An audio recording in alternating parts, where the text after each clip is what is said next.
because we have individuals today that do not understand how eternity has the ability to work in time. So because of that, we have people now that are trying to move through time, and because they don't understand God, they become frustrated because they think that whatever God is going to do for them has not yet been done. Well, the Bible says in Ephesians chapter number 1, verse number 3, he says, I bless God who has blessed you with all spiritual blessings in Christ Jesus. Tap your neighbor, tell him, I'm already blessed. What are you saying? Well, the moment that we have stepped into the realm of the Spirit, God has already put everything in you that you ever need, that you will ever want, that He will ever do in your life. Oh, I need you to stay with me. In other words, that once you become born again, your spirit has now become awakened to God. God has now put in your spirit everything that He has ever promised that you will ever be or become. In other words, God never said that you will be a more than conqueror. He said you are a more than conqueror. But wait, prophet, I'm going through something right now. It seems like the devil is knocking me from pillar to post. Well, because what the devil is doing to you does not negate the fact of who you are. You may not feel like it, you may not look like it, but the reality is I am a more than conqueror. Have I got any more than conquerors in the house that you know, in spite of how it looks, in spite of how it feels, I know that what God said about me is my reality. When we begin to understand, when we begin to investigate God, and we begin to look at God, it is significant to know that God is an eternal being. Can you say eternal being? That means that God works in eternity. That means before ever time began, God was in the beginning working in time what He has predestinated before time to manifest on time. Let me say that again. God is working in time what He has predestinated before time.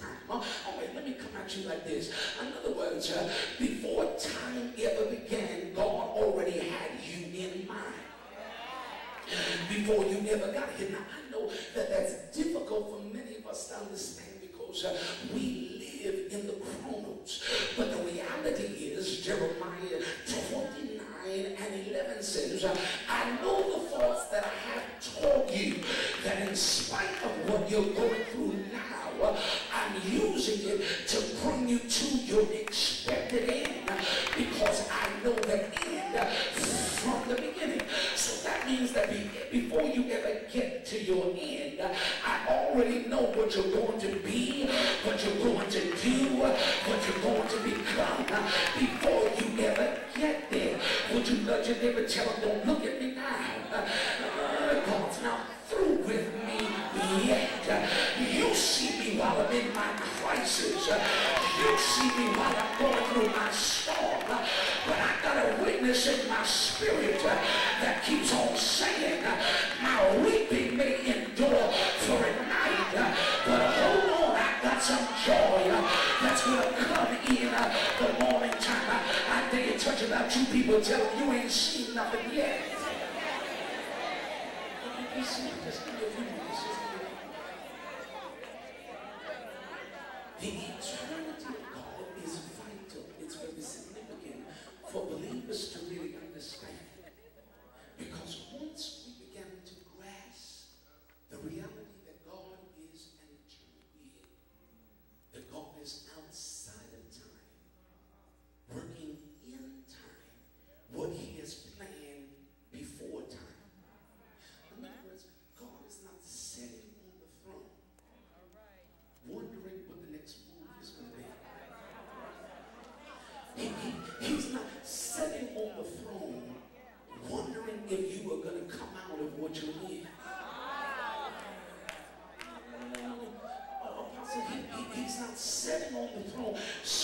his head and say, now look at what the devil done did. Hey, angels, y'all come together. Let's have a meeting. Let's figure out what our next move is. No, God is not feeble or fickle-minded. The reality is the steps of a good man have been ordered by the Lord. So you may not understand what you're going through, but if your steps have been ordered by the Lord, some way, somehow, God will take what the devil has meant for your evil, and he will turn that thing around for your good. I dare you high five somebody, tell them, I feel a turnaround